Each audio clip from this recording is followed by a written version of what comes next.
Kasih tahu nggak ya, kasih tahu nggak ya. Dalam 6 hari itu dilihat kok masih ada. 1 bulan masih ada. Bahkan dia pamitan nikah sampai punya anak.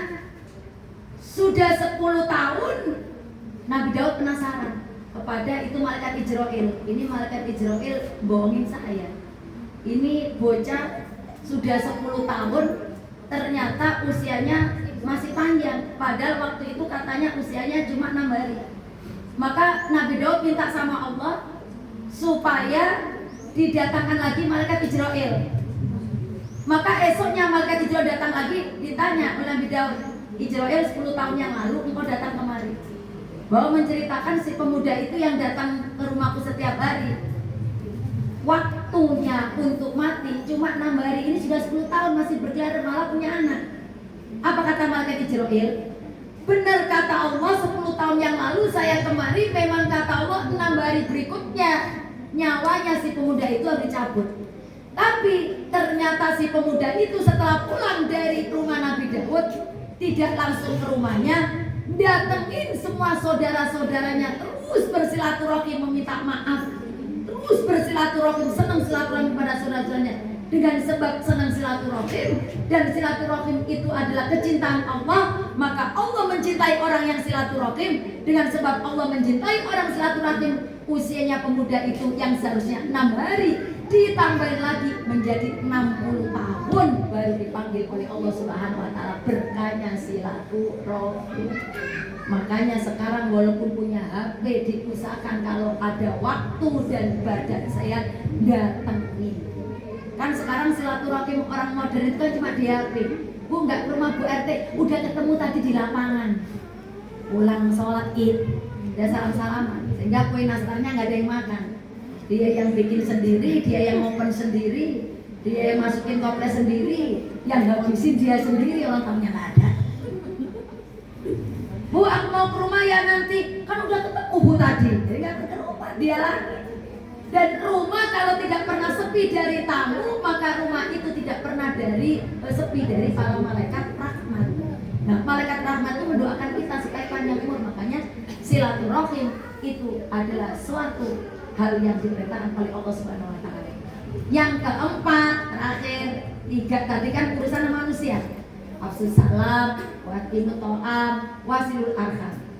Wa shallu bil laili wan nasu binniyam. Laksanakan sholat malam ketika manusia terlelap tidur malam. Apa itu tahajud? Tadkhul jannata bisalam. Ibu kekuatan sehat yang langgeng tahajud. Kekuatan rizki yang tidak pernah asap tahajud. Kekuatan doa yang mudah diijabah adalah tahajud. Karena tahajud itu waktu sahur.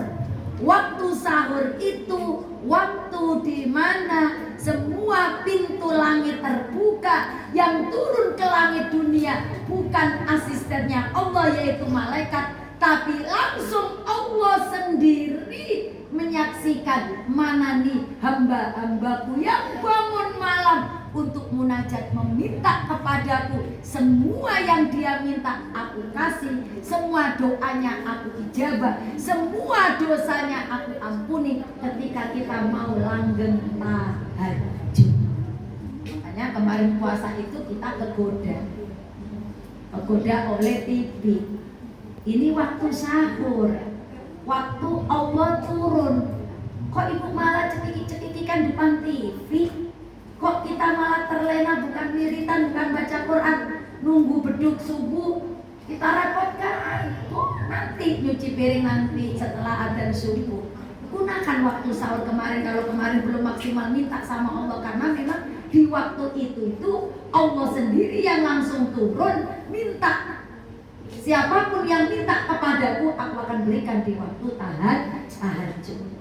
3 urusan kita sama manusia, 1 urusan kita sama Allah.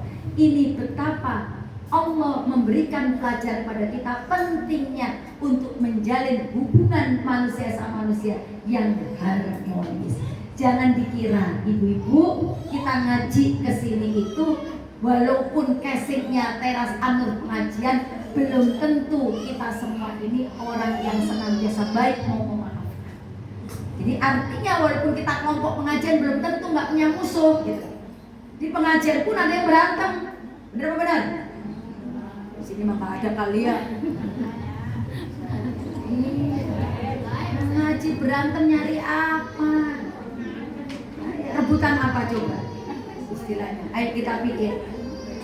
Kita kesal sama si A, tujuannya apa? Kekesalan bisa memendam pada kebencian. Kebencian bisa mengarah kepada dendam. Kalau kita sudah punya rasa benci, dendam, syirik, iri, berarti kita sedang sakit hati. Orang kalau sedang sakit hatinya tidak bisa menembus doanya kepada Allah melalui pintu-pintu itu nggak bisa. Karena doa kita yang setiap hari kita panjatkan, kita kan butuh sama Allah, butuh banget. Minta sama Allah sehat, panjang umur, rizki barokah, anak soleh dan soleha, dikumpulkan di surganya Allah. Itu kan yang kita minta. Jadi kita ini dalam rangkaian tadi itu menuju mati. Makanya ulama-ulama tasawuf supaya kita fokus ke Allah. Setiap subuh kita ingat aja, saya nanti nunggu duhur. Duhur sholat, aku nunggu asar. Asar sholat, aku nunggu maghrib. Maghrib sholat, nunggu isya. Udah ingat, dan kita kalau selalu ingat nunggu waktu sholat, mau ke sholat berikutnya, sudah rezeki itu akan datang sendiri. Oh benar. Tapi kalau waktu kita guna ngelamun, ya elah, gajian baru kemarin kok udah habis, terus kemana ya Allah, ngeluh, jauh dari Allah, udah malah kalah. Betapa banyak sekarang, masya Allah, kemaksiatan, sampai kepingin mendapatkan uang lebih aja